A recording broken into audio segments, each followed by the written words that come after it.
What is good, everybody? Welcome back to another episode brought to you by the League FFB. And today we are going to be talking about some sells in Dynasty Fantasy Football. Now, a big part of this game that we play here is having the ability to know when to hold them and know when to fold them. And no, we are not talking about poker.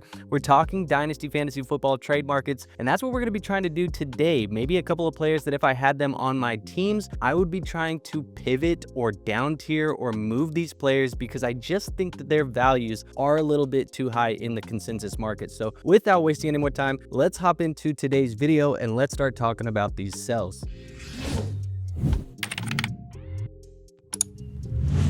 All right, and so we're going to start this one off hot, and I promise it's not just trying to be hot takey. I truly think there are some levels of concern with this player. We're going to talk Lamar Jackson, quarterback for the Baltimore Ravens. Now, right now, he is on keep trade cut as the quarterback for 29 years old for Lamar Jackson, coming off of a 2025 season where he played in 13 games, had 302 passing attempts for 2,549 passing yards.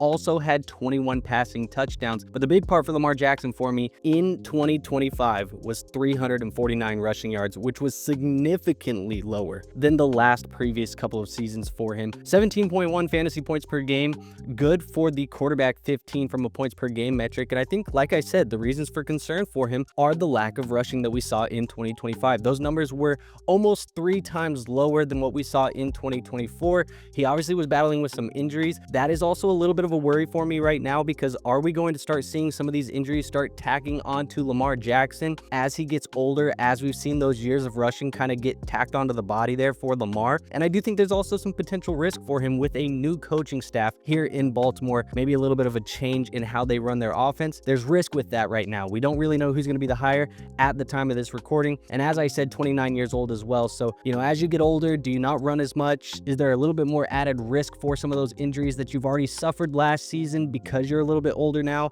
I look back at guys like Cam Newton, who are built a little bit bigger, maybe a little bit more durable than a guy like Lamar Jackson, but we saw his kind of fantasy football relevance taper off towards the end of his career. So I definitely think that there's some concerns with Lamar Jackson. Those are reasons why I may consider down tiering from him right now. If you're looking for a straight up pivot, I think guys that are viewed in the similar range as him on keep trade cut right now that I would just trade Lamar Jackson for if I needed to get a little bit younger, or I was worried about some of these things, would be Caleb Williams, quarterback for the Chicago Bears. Or if you don't need the quarterback, maybe you have some excess quarterbacks on the roster and you're okay trying to move for another position, CeeDee Lamb would be a player that I would look for as a pivot as well. Now, some down tier options that you can do over on keep trade cut is maybe moving down into the Bo Nix tier, the Trevor Lawrence tier, the Brock Purdy tier of quarterback, and get another player thrown in like a Jordan Addison or like a DeAndre Swift to kind of be the sweetener in a deal where you get a quarterback that's younger, maybe just a little bit of a lesser tier today based on the market value, but you still get some added pieces to help you win in your lineup right now in Swift or Addison. So that would be the first guy that I would be talking about as a potential trade away candidate.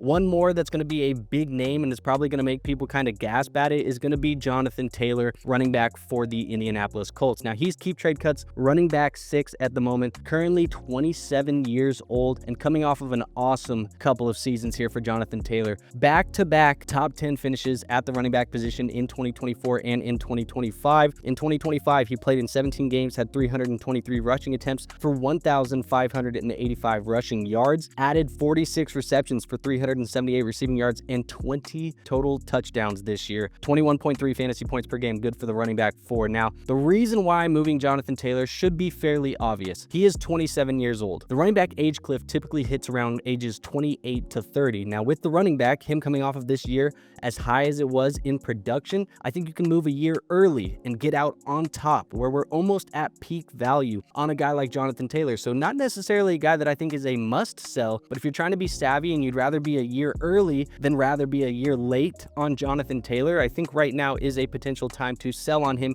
and get the most bang for your buck. There's also some workload concerns, I think. Not that he is not getting the workload, but almost like he's gotten too much workload over the last couple of years, and we've seen him deal with injuries in the past. We are now at 1,500+ plus career carries for Jonathan Taylor and back-to-back seasons with 300 plus carries. So I think there's been a lot of touches on the body. He's been getting a lot of the workload. He's dealt with the injuries in the past. As he gets older, he may be a little bit more prone to some more injuries just as he gets more carries and stuff on the body. So you're looking for some pivot options for Jonathan Taylor. Right now, players that are valued similarly on Keep Trade Cut would be guys like Amarion Hampton and Travion Henderson. They are in the same tier as him. I would absolutely move him for those younger running backs. I think both of them are great. I'd even throw in a little bit extra on top of those guys if you have to. If you want to go cross-positionally somewhere else, Bo Nix for Jonathan Taylor seems to be in the same type of trade market range, and Tedoroa McMillan for the Carolina Panthers would be another option at the wide receiver position. But if you're looking for a down tier, maybe you don't want to get rid of Jonathan Taylor straight up for one guy. You want to go down and get an extra piece thrown in on top. I think moving into that Bucky Irving or that Breece Hall tier and getting a 2027 second thrown in on top, or maybe you could go a little bit bigger, get a little bit lesser of a running back, go into the Kenneth Walker or the Travis Etienne, Javonte Williams type of tier, and get a future first thrown in on the deal, or maybe a similarly valued asset like a Zay Flowers or a Jalen Waddle or a Devontae Smith thrown into that deal as well. Jonathan Taylor is a player that I am not selling low.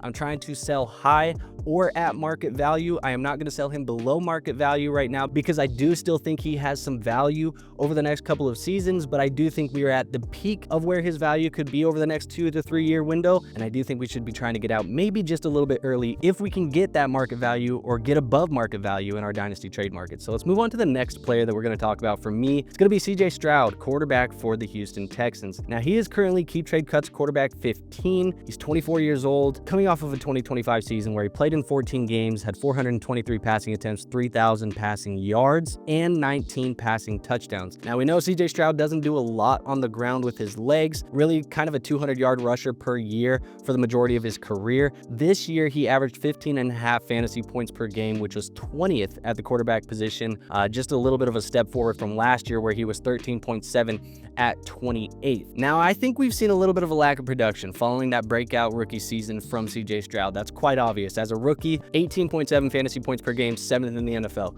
We haven't even sniffed close to that the last 2 seasons since that rookie season breakout. A lot of this is probably due to teams getting tape on CJ Stroud not developing at the next level, and the offensive line in Houston being as bad as it is. And I don't necessarily expect this to be something that drastically improves over the next year or 2 here for CJ Stroud as well. So you are going to have some people in your dynasty fantasy football leagues. Clearly, as you can see on these consensus ranking sites, he's still valued quite highly. I think people are still hanging on to that rookie year performance and the youth of CJ Stroud being just 24 years old. It's keeping his value afloat in a tier that I just quite honestly don't think he belongs in. And that's just based off of what we've seen over the last 2 years. So if you have the right trade partner, somebody who still believes, I do think you still have an ability to move CJ Stroud at market or above market based off of what we're seeing right now. I'd even be willing to move him a little bit below market, but that's just me being completely out on CJ Stroud at his current price. Some pivot options that do add up over on KTC would be Bucky Irving, straight up for a guy like CJ Stroud. Maybe you can move into one of the wide receivers from years past in Romo Dunze, Ladd McConkey, Marvin Harrison, or Brian Thomas Jr. Basically all the guys who had disappointing year 2s. Can you go buy one of them with a CJ Stroud for a team that needs some quarterback? I would be okay to make all of those pivots straight up 1 for 1. If you want a down tier, and it's going to sound very gross, but like I said, I am not in on CJ Stroud at his current value.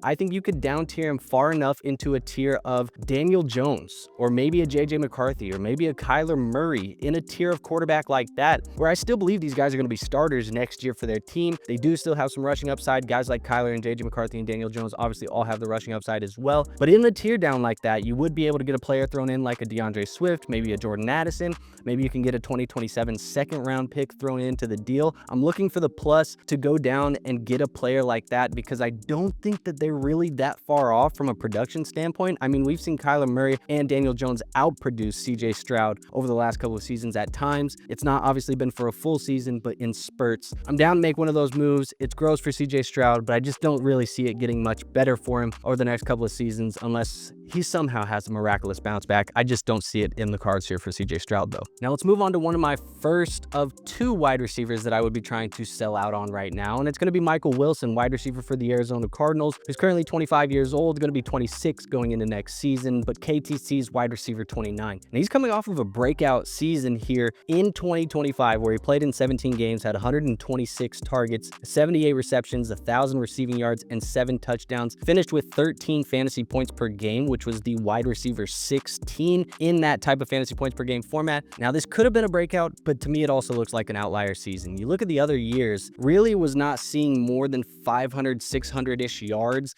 in each of those seasons, 3 to 4 touchdowns in each of those seasons. And yes, we could have had a third-year jump, some development from Michael Wilson, but I think this is a little bit more circumstance than it is actually a breakout from Michael. You look at this, the big games that he had this season were between weeks 11 and 18. Those were games where Marvin Harrison missed all of those games, but 3 of them. And in the games that he did play in, those 3 games, he played less than 50% of the snaps in 2 of the 3. So even though he was active, he played less than half of the snaps for the Arizona Cardinals, giving a little bit more opportunity to a guy like Michael Wilson. So he is a player that I'm looking at and saying he was a beneficiary of a Marvin Harrison Jr. injury. And even if you do believe he did take a step forward, you have coaching changes here for the Arizona Cardinals, potential quarterback changes for the Arizona Cardinals, even if it's just going back to Kyler Murray, who Michael Wilson has not performed with before. And I think all of these things make it messy for Michael Wilson's future outlook as a wide receiver valued in this range. Like I said, the wide receiver 29 on keep trade cuts. So if you are looking for some pivot options, I would even be willing to throw in a little bit on top of Michael Wilson, but I would be pivoting to a low-end quarterback in a super flex league like Bryce Young or Tyler Shuck, who I think are young and have shown some development last year, or maybe even just going straight across to a running back similar age, 25 going on 26, in Javonte Williams, who I do think gets a contract extension from the Dallas Cowboys. So those would be the pivot options, trying to move just laterally one for ones. If you want a down tier, which I'm not opposed to it, it is going to be much riskier in a down tier like this, but I do like the potential of moving down into a Jalen Noel, Adonai Mitchell, Jalen McMillan, or a Torrey Horton. All of those guys are kind of bunched in the same tier, but the reason why I would move down there is because you can pocket a future second in 2028. It's a little bit further down the road. People are more likely to give those up, but let me pocket the second round pick in a deal where I'm also trying to grab another future breakout wide receiver like Jalen Noel, who I do think has a good year next year with Christian Kirk potentially hitting free agency. Some of these other guys that I do think have some upside at wide receiver. You're hedging your bet, going to the breakout wide receiver that's a little bit younger, maybe has a little bit of a riskier pathway to workload, but you're also getting that future second to hedge the bet as well. So I definitely like a move like that for Michael Wilson. Let's go to my next wide receiver. It's going to be DK Metcalf for the Pittsburgh Steelers, and he is 28 years old, the wide receiver 31 over on keep trade cut. In 2025, he played in 15 games, had 99 targets for 59 receptions, 850 receiving yards, 6 receiving touchdowns, and averaged 12.5 fantasy points per game, which was good for the wide receiver 19. Now, DK Metcalf has finished outside of the top 24 wide receivers in each of the last 2 seasons and has failed to surpass 1,000 receiving yards or 70 receptions in both of those years as well. He's also on a team right now that I think is moving in the wrong direction. You potentially have an Aaron Rodgers retirement. Mike Tomlin has stepped down from the Pittsburgh Steelers, and this could be a team that is playing towards the future a little bit more than the present. They've kind of been this team that's hung in no man's land over the last couple of years, just right in the middle. You know, in Dynasty, we don't want to be in the middle. Pittsburgh has owned the middle in the NFL, really never done anything real relevant than making some wild card games or,